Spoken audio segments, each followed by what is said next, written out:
Bonsoir à tous. Des professionnels de Bourgogne-Franche-Comté rejoignent la grève des médecins libéraux. À Dijon, SOS Médecins ferme ses services demain pendant 24 heures. Un service minimum sera tout de même assuré. Et à Châlons, la majorité des médecins de l'hôpital privé Sainte-Marie prévoit de faire grève à partir de demain et jusqu'au 14 janvier. Les médecins protestent contre le budget de la sécurité sociale. Autre mobilisation, celle des agriculteurs. Ils dénoncent le traité de libre-échange avec le Mercosur qui vient d'être approuvé par les États membres de l'Union européenne, malgré l'opposition de la France. Des blocages à Arnay-le-Duc, en Côte d'Or notamment. Les péages des autoroutes A6, A31 et A36 sont aussi bloqués. Dans l'actualité aussi, une journée de deuil national en Suisse après le dramatique incendie de Crans-Montana. Un hommage rendu aux victimes lors d'une cérémonie commémorative. Plus d'1 millier de personnes présentes, dont Emmanuel Macron qui représentait la France.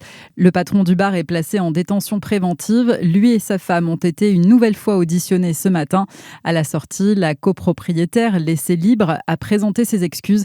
Ce couple de Français est notamment soupçonné d'homicide par négligence. Les obsèques de Noa Thévenot auront lieu mardi en Suisse. Cette adolescente qui avait grandi à Besançon est la plus jeune victime française de l'incendie.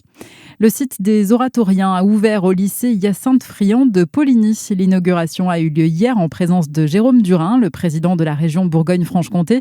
Plus de 4000 mètres carrés rénovés pour repenser les espaces pédagogiques afin d'allier performance énergétique et accessibilité, selon Nathalie Pelligan, la proviseure du lycée polyvalent Hyacinthe-Friant. C'est un espace de travail qui va être mis en valeur, notamment sur nos portes ouvertes du 24 janvier, pour montrer aux parents dans quelles conditions les élèves, les apprenants suivent les formations ici à Poligny, au lycée Friant, avec une nouvelle génération de matériel technique, de matériel ergonomique, et donc qui va permettre à nos élèves de réussir.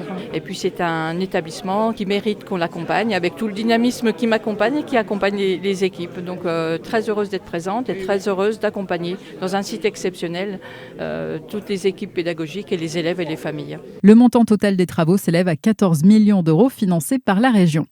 L'achat, la vente et l'utilisation de feux d'artifice interdits par la préfecture de Côte d'Or à l'occasion des matchs de la Coupe d'Afrique des Nations. Interdiction qui est entrée en vigueur aujourd'hui et qui sera valable jusqu'à dimanche. L'objectif est de prévenir tout risque à l'ordre public.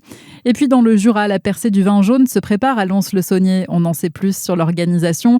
Comme l'année dernière, il y aura un périmètre dans lequel les véhicules ne pourront pas stationner pendant la journée.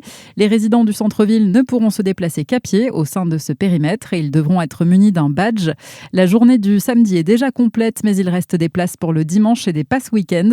La percée aura lieu les 31 janvier et 1er février. Très bonne soirée sur Fréquence Plus.